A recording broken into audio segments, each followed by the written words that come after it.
অনেকে ভাবেন যে গ্রামে আসলে করে কি করব? গ্রামে গিয়ে কি করব? এবং যারা বিদেশে আছেন বা শহরে আছেন গ্রামে আসতে চাচ্ছেন এবং কি করবেন? তারা ভাবে উঠতে পারতেছেন না। আসলে গ্রামে রয়েছে সোনার খনি। যেটা আসলে আপনি একটু ইউটিলাইজ করলে এবং একটু গবেষণা করে কাজ করলেই আপনি অনেক কিছু করতে পারবেন। এরকম আমি আপনাদের ১০ টি ব্যবসার আইডিয়া দিব। আপনার যে ব্যবসাটা ভালো লাগবে আপনি সেই ব্যবসাটা করতে পারবেন। এরকম হচ্ছে যে ১ নাম্বার যে ব্যবসার আইডিয়াটা দিব তা হচ্ছে সার ও কীটনাশকের ব্যবসা। দেখুন, ব্যবসা হচ্ছে যে আপনার কৃষিপ্রধান দেশ। বাংলাদেশ একটা কৃষিপ্রধান দেশ। আর এই দেশে আপনার গ্রামে সকল ধরনের কৃষি কাজ হয়ে থাকে। তাই আপনি আপনি যদি এম বীজ ও সার কীটনাশক দেওয়ার মতো একটা দোকান দিতে পারেন, আপনি এখান থেকে ভালো পরিমাণে একটা ব্যবসা জেনারেট করতে পারবেন এবং দেখুন আপনার এই সার এবং কীটনাশকের কিছু প্রোডাক্টে আপনার ৭০-৮০% লভ্যাংশ থাকে। তাই এই ব্যবসাটা আপনি ১ম স্টেপে রাখতে পারেন।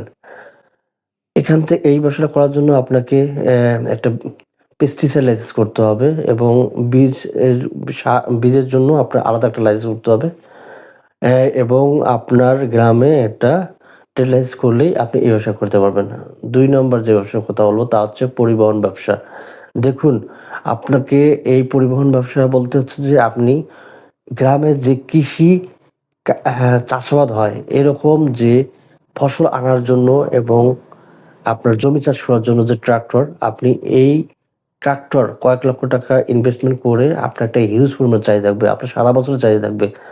তাই আপনি এই পরিবহন ব্যবসাটা আপনি এই গ্রামে করার জন্য আপনি করতে পারেন। এরপরে যে ব্যবসার কথা হলো তা হচ্ছে যে ৩ নম্বরে যে ব্যবসার কথা হলো তা হচ্ছে ফার্মেসি বিজনেস। দেখুন, আপনি গ্রামে যদি থাকেন, গ্রামে আসলে আমাদের এখনকার দিনে প্রত্যেকটা দিন আপনাকে ওষুধ না খেলে আসলে অনেক জনেরই ঘুমই হয় না। এবং প্রত্যেকটা এখন ৯০-৯৫% মানুষকে ওষুধ খেতে হয়। প্রত্যেকটা দিন ওষুধ খেতে হবে। তাই আমি বলব আপনি এই ফার্মেসি ব্যবসাটা করতে পারেন। কেননা এই ফার্মেসির ব্যবসা এখন সবথেকে ভালো এবং রমরমা ব্যবসা। দেখুন এই ব্যবসাটা আসলে অনলাইনে না করেও অনলাইনে যদি আপনি কেউ করতে চায় তাহলে এই ব্যবসা করতে পারবে না। এই ব্যবসা আপনার ফিজিক্যালি করতে হবে। তাই আপনি এই ফার্মেসি ব্যবসা করতে পারেন। আর ফার্মেসি ব্যবসা করার জন্য আপনাকে একটা ড্রাগ লাইসেন্স দিতে হবে এবং পারলে ৬ মাসের একটা ট্রেনিং নিয়ে এই ব্যবসা করতে পারলে আপনি আরো বেনিফিট করতে পারবেন। এরপরে ৪ নম্বর যে ব্যবসার কথা বলব তা হচ্ছে মোবাইল রিপেয়ারিং শপ। দেখুন, আপনার মোবাইল এখনকার মানুষ মোবাইলে কোনো কিছু হলেই এই মোবাইলে কোনো কিছু ডিসপ্লে বা কোনো হার্ডওয়্যার বা কোনো কিছু সমস্যা হলেই তাড়াতাড়ি তারা একটা রিপেয়ারিং শপে চলে যায়। তাই আপনি যদি গ্রামে থাকেন, আপনি এই রিপেয়ারিং শপ দিতে পারেন এবং আপনি এই প্রত্যেকটা দিন এই রিপেয়ারিং শপ থেকে ৩ থেকে ৳৪,০০০ ইনকাম করতে পারবেন। যদি ভালো আপনি সার্ভিসিং জানেন। ৫ নাম্বার যে ব্যবসার কথা বলব তা হচ্ছে আপনার মিডিয়া, প্রিন্টিং ও মিডিয়া। দেখুন আমাদের গ্রামে কিন্তু ২-১ দিন পর আপনার নানান ধরনের গ্রামে অনুষ্ঠান লেগে থাকে, বিয়েবাড়ি, বৌভাত নানান ধরনের অনুষ্ঠান লেগে থাকে। তাই আপনি এই প্রিন্টিং ও মিডিয়া ব্যবসাটা করতে পারবেন। প্রিন্টিং বলতে আপনার এখনকার দিনে মানুষ এক কালার মেশিং করে তারা লেখা ফন্ট দিয়ে এবং লোগো দিয়ে তারা এক কালারের জামাকাপড় চায় এবং আপনার ক্যামেরা এবং ভিডিও করার জন্য তারা নানা এটার উপর মানুষ ঝুঁকছে। এখন যতই মোবাইল থাক না কেন এগুলোর উপর ঝুঁকছে। তাই আপনি এই প্রিন্টিং ও মিডিয়া ব্যবসাটা করতে পারেন।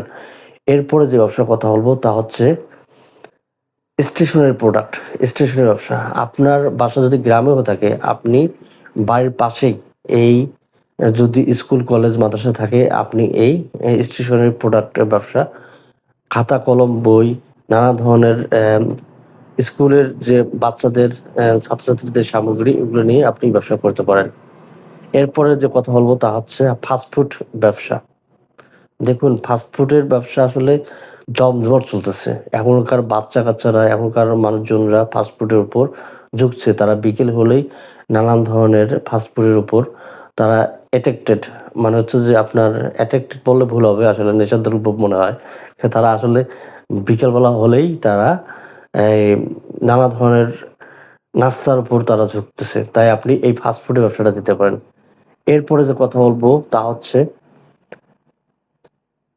Computer training centre.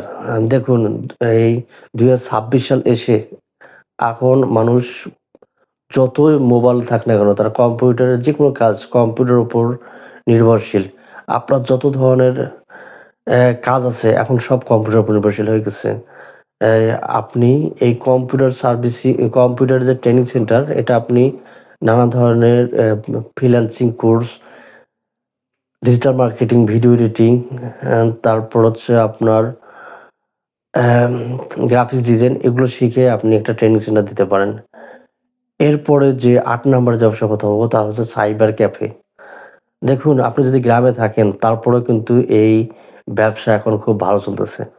আপনি ৪-৫ টা বা ৩-৪ টা কম্পিউটার নিয়ে আপনি একটা ছোট করে আপনি একটা সাইবার ক্যাফ দিলে আপনাকে অনেকে আছে তারা আসলে ঘন্টা ধরে বা মিনিট ধরে আপনাকে তারা কম্পিউটারটা ইউজ করে আপনাকে একটা চার্জ দিয়ে দিবে। এরপরে যে ব্যবসার কথা বলবো তা হচ্ছে ৯ নম্বর যে ব্যবসার কথা বলবো তা হচ্ছে আপনার ডিজিটাল বুথের জন্য জায়গা ভাড়া। দেখুন, আপনার গ্রামে যদি আপনার একটু আপনার বাজারে বা বাজারের আশেপাশে একটু রমরমা জায়গায় যদি আপনার একটা জায়গা থাকে, তাহলে আপনি ডিজিটাল বুথ দিয়ে আপনার এখন বুথগুলো কিন্তু গ্রাম অঞ্চলে চলে গেছে। তাই বুথের জন্য আপনি জায়গা ভাড়া দিয়ে আপনি ইনকাম করতে পারেন। সর্বশেষ ১০ নাম্বার যে ব্যবসার কথা বলবো তা হচ্ছে যে একটা সোনার খনি ব্যবসা। এখনকার যুগে এই ব্যবসা কিন্তু খুব ভালো চলতেছে। আপনি মানুষের দিন, দিন এটার উপর চাহিদা বাড়তেছে। তা হচ্ছে হাঁস-মুরগির খামার। দেখুন, আপনি যদি শহর থেকে গ্রামে আসতে চাচ্ছেন বা বিদেশ থেকে গ্রামে আসতে যাচ্ছেন, তাহলে আপনি আপনার গ্রামে যদি আপনার কিছু সংখ্যক জায়গা থাকে, তা আপনি সেই জায়গায় আপনি হাঁস-মুরগির খামার দিয়ে আপনি ইনকাম জেনারেট করতে পারেন। এজন্য আপনাকে সবসময় মাথায় রাখতে হবে, আপনার বাচ্চা নির্বাচন করার জন্য আপনাকে একটু মাথা রিসার্চ করে কাজ করতে হবে এবং কোথা থেকে বাচ্চাটা ভালো বাচ্চা পাবেন, সেই জায়গা থেকে বাচ্চাটা নিয়ে এসে আপনার কখন কোন ওষুধটা দিতে হবে, এগুলো ঠান্ডার সময় কি ট্রিটমেন্ট নিবেন, গরমের সময় কিভাবে এই বাচ্চাকে ভালো রাখবেন, এগুলো একটু রিসার্চ করে দেখলেই আপনি এখান থেকে সফলতা পাবেন। আর সর্বশেষ কথা বলবো, আপনি এরকম ভিডিও পেতে আমার চ্যানেলকে লাইক, কমেন্ট এবং সাবস্ক্রাইব করে পাশে থাকবেন এবং ততক্ষণ নেক্সট ভিডিও পাওয়া অবধি ভালো থাকবেন। Thanks for watching. Allah Hafiz.